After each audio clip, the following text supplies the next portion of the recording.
Hey folks, I'm attorney Roger P. Foley, and I want to talk to you this morning about DUIs in Palm Beach County.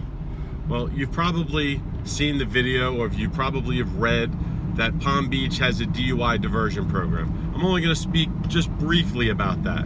The reason is that there's requirements to enter the DUI diversion program. First requirement, that the DUI does not involve a car accident, either a single car accident or a multi-car accident. Second thing is that you have no prior DUIs. Third thing is that your breath alcohol reading, if tested, is below a 2.0. So what happens if you fall into one of those criteria and you are not eligible for the diversion program? You call me. That's right. You call me because I have the training and experience to handle serious DUI cases. Everything from your DUI over 2.0, your DUI involving a car accident, your second DUI, your felony DUI, your DUI manslaughter. I have experience in all of those types of cases. So let's talk about what you look for as a defense attorney when you're handling someone's DUI that's not eligible for diversion. Well, the first thing that any qualified attorney, any trained attorney is going to look for is the reason for the stop of the vehicle. So let me give you a couple quick examples. Let's say you roll through a stop sign, or you're speeding on I-95 or the turnpike. If the officer sees you speeding, he calculates your speed using either his radar gun, or if he pace clocks you, he can pull you over, right? For a ticket. If you go through a stop sign, he can pull you over for a ticket. So if there is a legitimate traffic infraction, there's a reason for the stop. If you're in a car accident, there's a legitimate reason for the stop or the contact between you and the police officer. What about the individual that is resting in their car or on the phone in their car while parked legally in a parking space? Well, that presents an interesting question. Most officers in their police reports will begin with, they're patrolling a high crime area, this is an area where there's other incidents of crime, and I was checking things out because of that. Usually that's horseshit, all right? So what they do is now they come at it from a perspective of a casual encounter. Oh, I just happened to be walking by and I saw Mr. Smith sitting in his car. And I just said, "Hey, how are you, sir?" And he voluntarily rolled down his window, and I had some brief consensual encounter with him, with Mr. Smith, and Mr. Smith showed signs of impairment. At that point, his eyes were bloodshot, his face was slurred, his speech was slurred, his acts were lethargic, he fumbled with his ID when I asked him for it. Well, that's a consensual encounter from their perspective. So a defense attorney that has knowledge in this needs to attack the errors. The second thing that happens in these parking lot scenarios is a public welfare encounter, where the officer says, well, I walked by the vehicle and the person who later became known to me as Mr. Smith was slumped over the wheel. Okay. I gotta tell you, in my experience of 14 years, I haven't seen many people slumped over the wheel. I might see people back like that when I see a picture, I see the video, but I've never seen anyone actually hovered over the wheel. I don't know, maybe it's just not a comfortable position to slump in. So now you have to determine whether or not it is a public welfare check. Now, if the officer has evidence that the person is slumped back, asleep, well, he can knock on the window and see if the person responds. And that's how the initial contact comes. So what happens if the person goes, oh, geez, I'm sorry. I was pulled over because I was tired or wasn't feeling well. But I feel fine now, officer. Well, now the question is your attorney filing a motion to suppress the initial stop of the vehicle?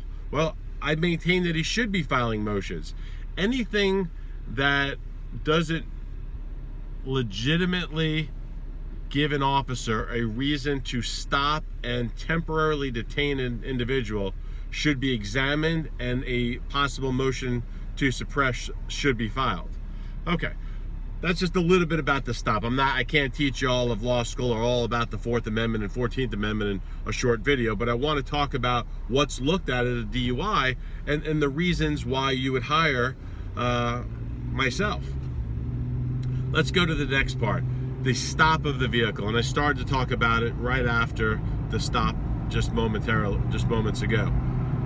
If the officer during the stop, let's say it's a legitimate stop, notices signs of impairment, flush face, pale skin, bloodshot eyes, glossy, watery eyes, signs of impairment like fumbling with the driver's license, lethargic in his movements, slow in responses, inappropriate responses. Generally speaking, and I'm speaking generally, the officer needs 3 different things.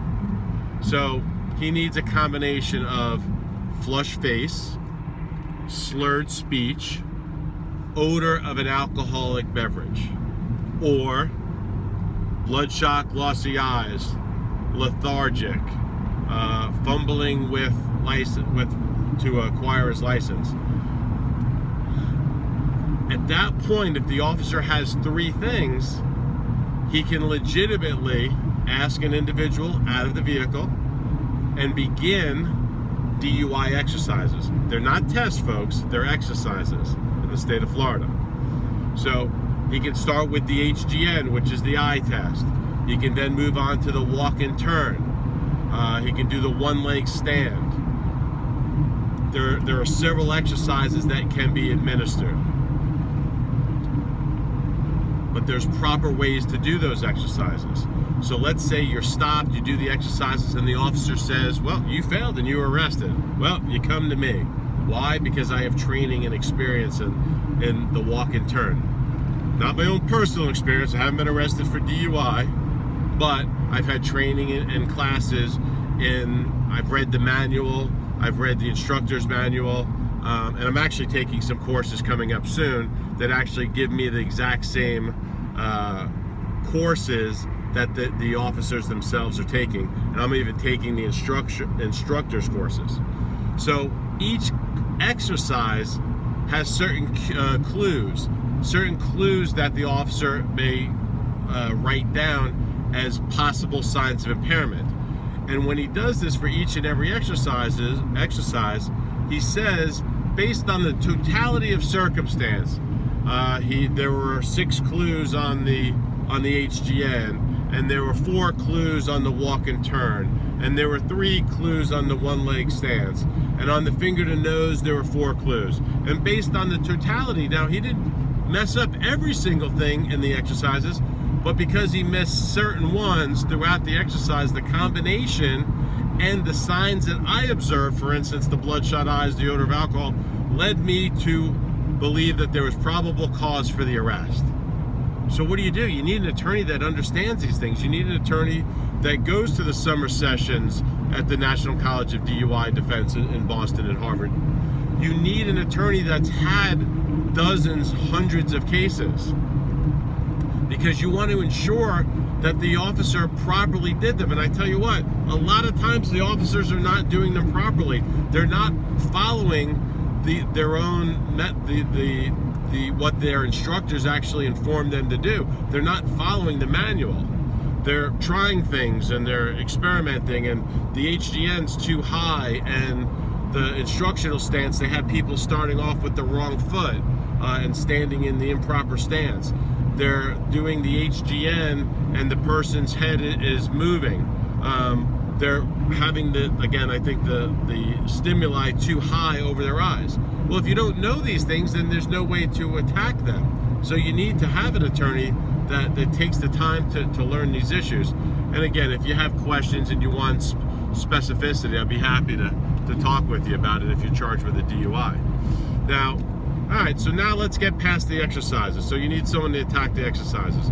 Well, now there's a breath sample, a urine sample, or a blood sample. Most of the time, it's a breath sample. Well, the machine, the intoxlizer 8000, the machine that's used in Florida, you need to have some information about it. You have to know things about it. You need to make sure that your attorney knows that he's checking the logs on the machine itself, that the logs demonstrate that the machine is been tested properly, that it's been tested the day before, the day after, the month before, that it's got its yearly, monthly inspections. It's important to know how to find this information and where to go on the FDLE website to actually pull the machine that was used on our client, on you, and to go through and make sure that there wasn't a broken seal, that there wasn't a malfunction with the computer, because we all know computers malfunction, right? So it's important to look at that. Well, what happens if you have a blood test? Well, it's important that your attorney looks at the chain of evidence from the officer that took it, the person who actually administered the blood sample. Did they take it from the wrist? Did they take it from the elbow? Did they properly seal the container? Did they use the approved container? Did they use a non-alcoholic swab? Was it carried out? Was it kept refrigerated? The blood sample prior to it going to the lab to be tested. What's the chain of evidence? Meaning, when it went from the EMT to the officer to the refrigerator, when was it removed from the refrigerator and placed on a cart? Was it sitting out for hours? Was it sitting out for days? We obviously know if you left milk out for days that it could spoil. Well, the same sort of rules apply with blood samples. So you need an attorney that's attacking these things. So urine sample, well, or even a blood sample, medical marijuana in your system, whether it's legitimate marijuana or meaning that it was prescribed to you, or that you took it from the guy that you bought it from down the street. The reality is the test doesn't tell, and it doesn't show when you took the marijuana. So it's important to be able to look at the blood test and the urine test to determine the level of HGC, right? So it's important that your attorney knows these. So if you're facing a DUI, if you want someone with knowledge, if you want someone with experience, if you want someone who has taken the time over the past 14 years to learn DUI, to understand DUI, contact my office. I'm attorney Roger P. Foley. We help with DUIs. Thank you.